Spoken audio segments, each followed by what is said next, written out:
A complete nerd whose last wish is to read the last book of a series from his favorite author. But as he has to die, he can get his last wish only if he gets reincarnated as a dog. What will he do now? Sounds intriguing enough. Let's get started. In Tokyo, there is a high school student named Kazuhito Harami.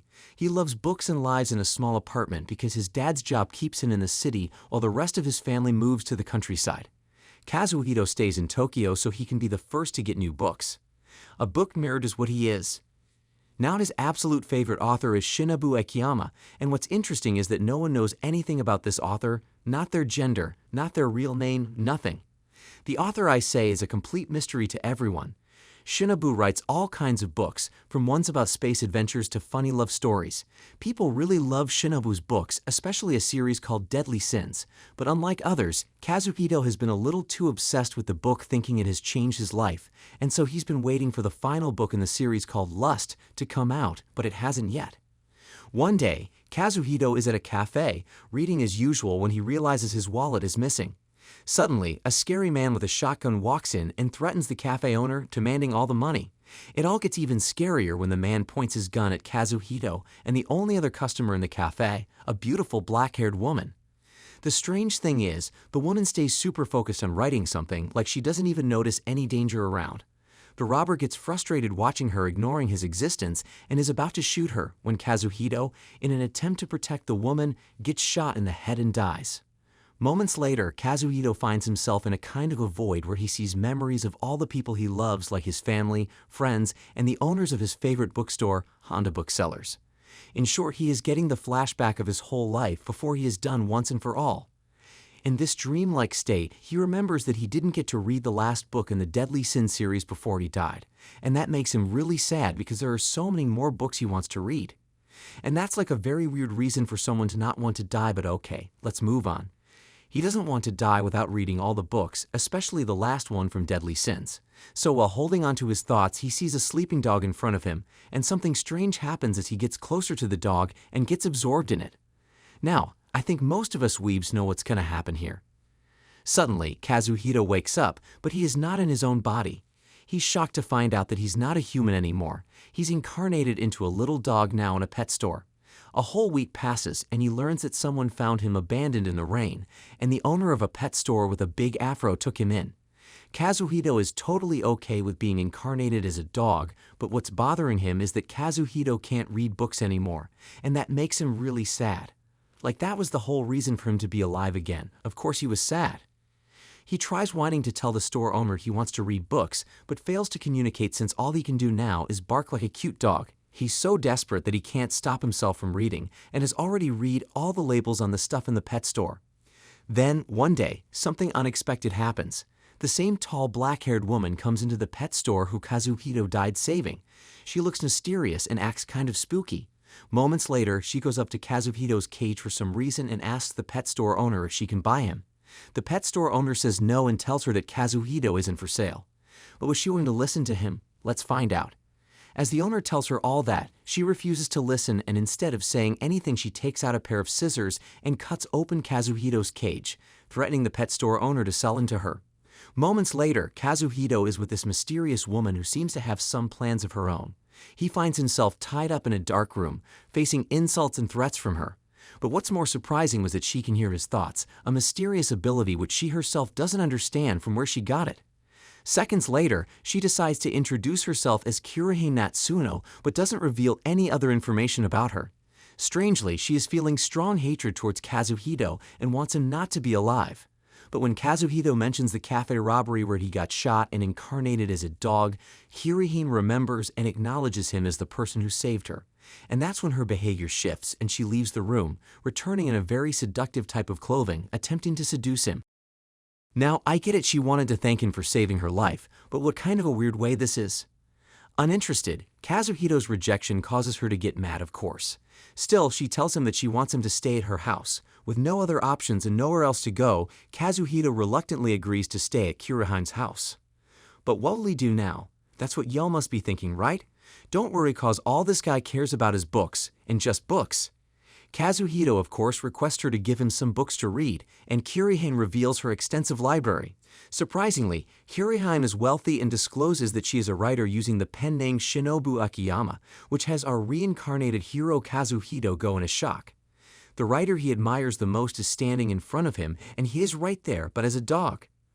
Living with Kirihime, Kazuhito discovers her obsession with writing, alongside her competence in cooking, cleaning, and even martial arts. She explains that she does these things to gather diverse experiences for more captivating storytelling. After that, we see Kazuhito learns from the news that his murderer remains at large, reflecting on his old apartment, room 101 in Sunya Hall, and his lost wallet. Overhearing his thoughts, Kirihime contacts someone to inquire about Kazuhito's apartment, only to find that he had lived in room 102, not 101. Now that's a little confusing, but don't worry, we got you. Next day, Kirihime takes Kazuhito for a walk. They pass the pet store owner with a distinctive afro, and Kazuhito feels a little happy seeing him. However, Kirihime's frightening presence unsettles the poor afro man who doesn't even know what he did. As they continue, they see an attention-seeking blonde girl surrounded by bodyguards. Unconcerned, Kirihime pays her no attention, which leaves the girl mad as hell, but before she can do anything, she is taken away by her bodyguards. They also pass by Kazuhito's favorite bookstore, but he declines to go inside. Seconds later, they reach Kazuhito's old apartment building, Sunya Hall. Kazuhito reveals that the building belongs to a distant relative, and his only responsibility had been to look after room 102, a book storage space. Kazuhito lived next door in room 101, but spent most of his time reading the books in room 102. Kirihime unlocks room 102 with a ring full of keys. She then reveals that her sister, a policewoman, has obtained keys to all the apartments in Sunya Hall. Also, she tells Kazuhito that in room 102, she believes the man who had killed him found his wallet, which had a key to room 101. Since nobody lives in room 101, Kirihime suspects the police had investigated room 102 only. Suddenly, they hear a noise, and as they come out of the room, they see Kazuhito's murderer leaving room 101. When the man spots them, he starts running, but Kirihime and Kazuhito chase him down. The man attacks Kirihime with one of her own books from the Deadly Sin series. Kirihime retaliates, and they both use a martial art called the Nameless Fist that Kirihime had created for her books. The man then tries to hypnotize Kirihime with a move he learned from another of her books, but she fights back. Now, I don't know if this is considered cool or weird. He is literally fighting her with her own developed techniques and her own written books. During the struggle, Kirihime cleverly cuts open the man's pockets, causing more Deadly Sin books to fall out. Distracted, the man loses focus, allowing Kirihime to take all 6 books from him. When he charges at her again, she knocks him out with a kick, leaving him hanging over an overpass railing. Turning to Kazuhito, Kirihime suggests that even a dog could push the man into oncoming traffic. Shocked, Kazuhito refuses and instead helps the man to safety. This is making me feel like I am watching a slice of life anime or something. Later, Kazuhito explains that he doesn't seek revenge because it wouldn't turn him back into a human, and he wants to continue reading peacefully. Although Kirihime isn't satisfied with his answer, she decides against killing the man. She blames herself for Kazuhito's death, as he had died protecting her in the cafe while she kept writing her book. Kazuhito assures her that it isn't her fault, and he has acted on his own desires at that moment. Having read so much of her writing, he understands everything about her and believes she would do the same if she were in his situation. His words move Kirihime to tears, and she abandons the idea of seeking revenge on Kazuhito's murderer. One part is done, another one to go, and trust me, it gets even more interesting.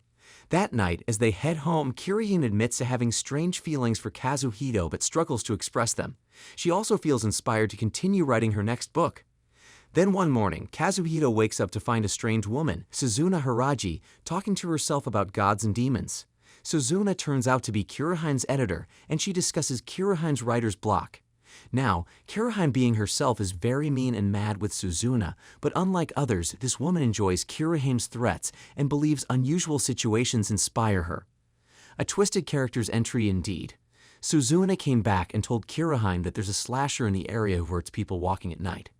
And now Kirihime decides to use herself as a trap to catch the slasher and promises Suzuna something bad as a reward, to which Suzuna agrees. They both start looking for clues and talk to people at Honda booksellers, and eventually find out a girl who has used one of Kirihime's books to protect herself from the slasher. During a whole investigation, they also get to learn that the slasher's victims had bought Shinobu Akiyama's books. While they are investigating, they meet a famous person named Maxi Akazuki, who is a singer and a writer.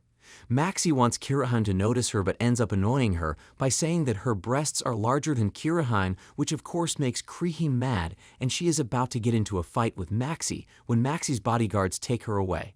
I mean, I would be definitely angry too if someone said that to me.